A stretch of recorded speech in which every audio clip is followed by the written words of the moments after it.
What's good, YouTube? We're back here today with another market watch, and a lot of these cards aren't as relevant to the meta for what's going on. There's been one huge buyout that I want to show you guys a refresh tabs on, but the first thing to note is the Winged Dragon of Ra Sphere mode is very much so down compared to where it used to be. Last I had checked, it was floating around that 30 range, and I hadn't checked it in a while. And it seems to be headed to about an even 20, with it being 21.35 on TCG Player and 24 actually on eBay. So much cheaper on TCG Player, but there's a lot of people selling at the price point under it. Usually you don't see this kind of thing happen to where you have quite a few sellers on TCG Player below eBay, but it just seems like one of those cards that has fallen out of relevancy in terms of the Kaiju engine just being so much better and much more competitive overall in the current meta and almost any time that you want to see it. I think the price is about the lowest it will get, though. It's that card that's always going to have some kind of joke of being relevant. It's going to threaten people's entire boards that they're going to build and get broken, so I would say I wouldn't be like trying to get rid of these if you have them. You see there's 33 total sellers here and only 25 total sellers here. That's actually not a lot on a Yu-Gi-Oh market overall. So I wouldn't be rushing to get rid of mine. And at the same time, something could happen to the Kaiju engine along the next few ban lists, even more so than Slumber being at 2. So this card just always has the potential to be pretty good overall. I again, wouldn't rush to get rid of it. I think this is actually a pretty darn good price if you've been waiting to get them. So I would start trading towards them, not necessarily going out and buying these. Deck Lockdown is another one of those cards. The theme of my last market watch was cards to pick out of bulk. This is one that I missed on there.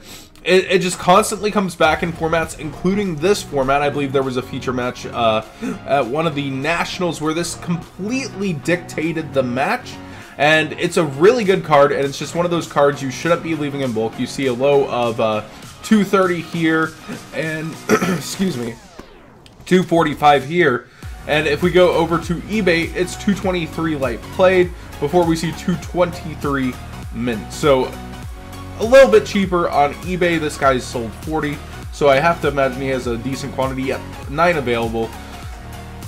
I think that this is one of those cards that you should have access to at the WCQ if you're playing in North America, just to consider. It's one of those cards that people could be scrambling for beforehand in the room. It happened during Necros format, and it spiked to about $10 if I recall, $8 to $10. So it's just one of those cards that you don't want to be without overall, and the vendors want to be carrying it at the WCQ because it's Astral Pack 3. So it's definitely something to consider to have on you going into the event if you want to play it. Just basically know if you're going to be playing this card or not, and don't panic last minute. Have yours ready. Heat Wave is one of those STBL cards, and I had thought it was going down, but it's actually maintained its price all the way through. We see it's actually $10 here on TCG Player still. And like the last time I covered it, I believe, yep, there's a $2 difference between TCG Player and eBay, but this is a French one. But we see near mint at $8 for English as well, before it starts quickly going up. Again, it's just one of those cards that works in very, very few decks, but it's from STBL, so it's going to always keep a higher price.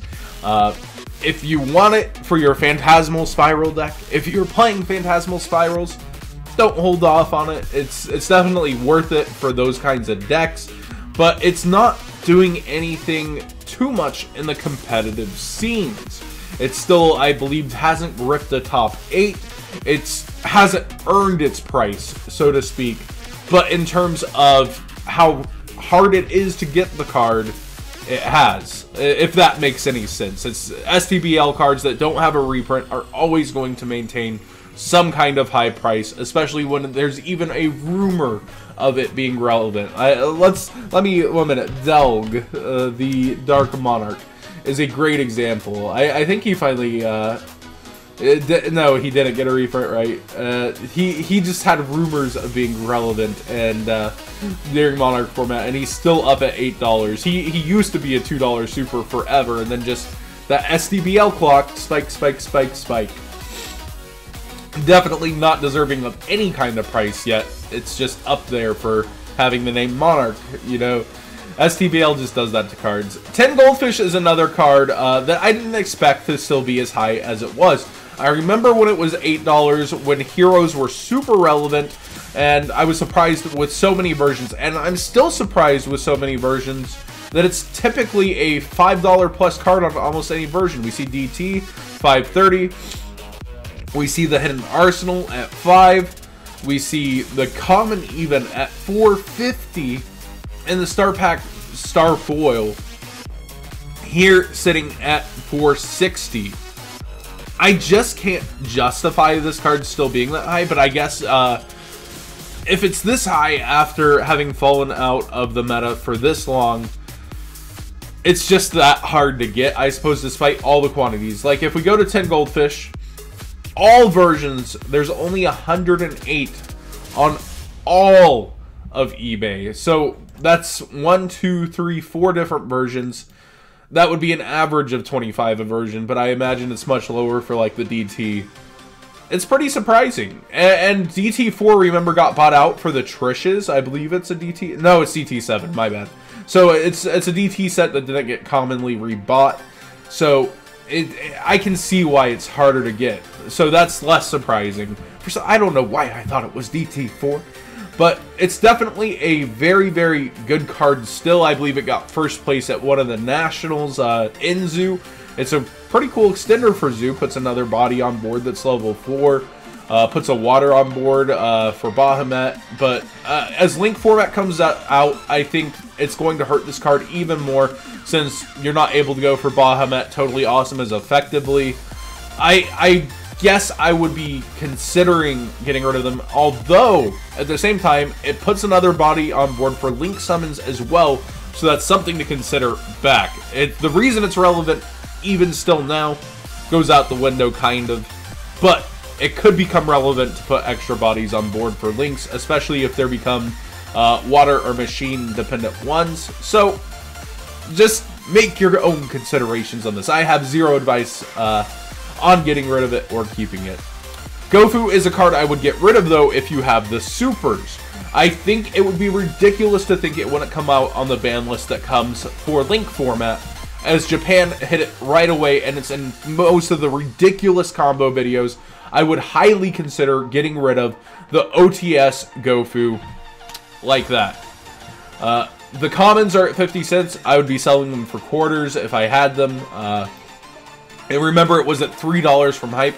It could get hyped again before, just don't buy into it.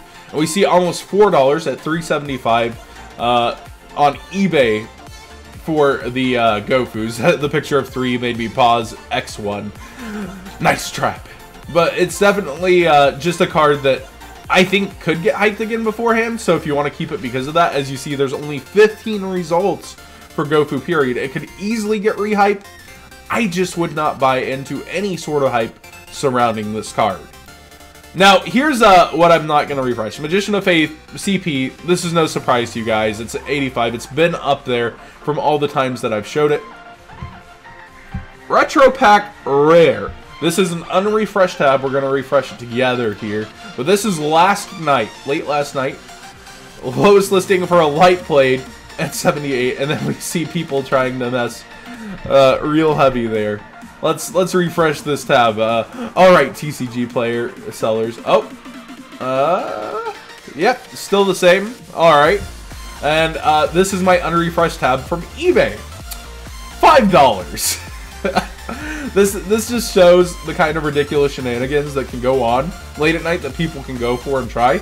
Maybe I found it mid-buyout, but there's not many quantities at all. So with 5 quantities, if they came for it next, it should be out. Nope, still there. So if you want an apparent sold-out card for a grand total of $575, or from Canada $650, go for it. It appears they went for most of the US ones, but this one remains. And then we see an $11 one before 55. I think this is one of the more absurd ones. I don't think this will maintain any kind of relevant price. I think it's a terrible buyout. Again, it looks real nice, the retro pack rares, but there's so many different rare versions of Magician of Faith. I believe there's the Dark Beginnings one also. Let's look it up. Magician of Faith. I definitely just wouldn't be buying into any sort of hype with this. And let's see here. There's the Battle Pack rare, but that looks completely different, right? So we're not going to count that. Yep, we got the Retro Pack rare here. We've got the Metal Raiders rare there. And then, DLG1 has a rare. I knew there was another rare, too. And then we do have a DB1 rare as well. And I think most of them are hanging around $5 mint now, but I'm not 100% certain. You see the quote-unquote norm at 151, not 100. Ooh. And $2, pretty cheap for DB rares. So it looks like the DB rare is the last holdout, but definitely just one of those cards that I wouldn't be throwing my money at. Interesting that the DLG1 rares are so high compared to DB. I would consider the DB the higher rarity.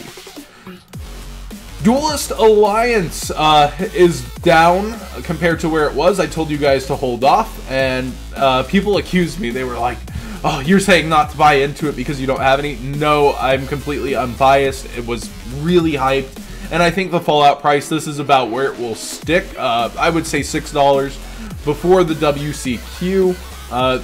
You have to realize that sellers here are losing shipping and then fees as well, and they would gladly sell it to you at $6 in person. We see $6.29 down on eBay as well. And then Skull Crobat Joker actually surprised me a bit. It's $2 still for the common. Great pick out of bulk.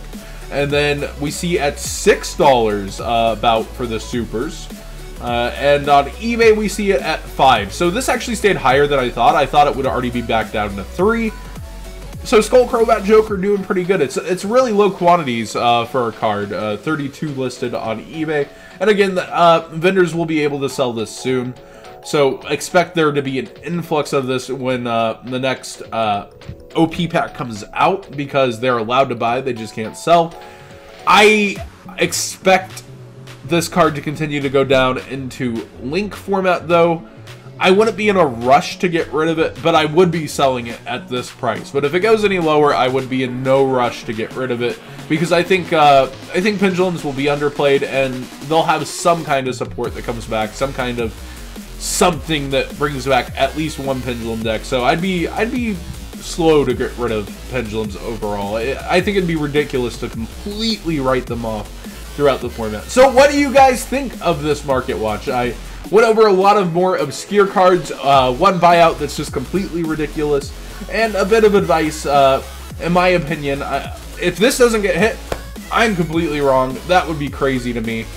But again, what do you guys think of all the craziness going on? And at the same time, a lot of lowered prices. I like that it's getting cheaper before national season. Usually we don't see it drop off this early before. It's a great look at the market to see it fall so far.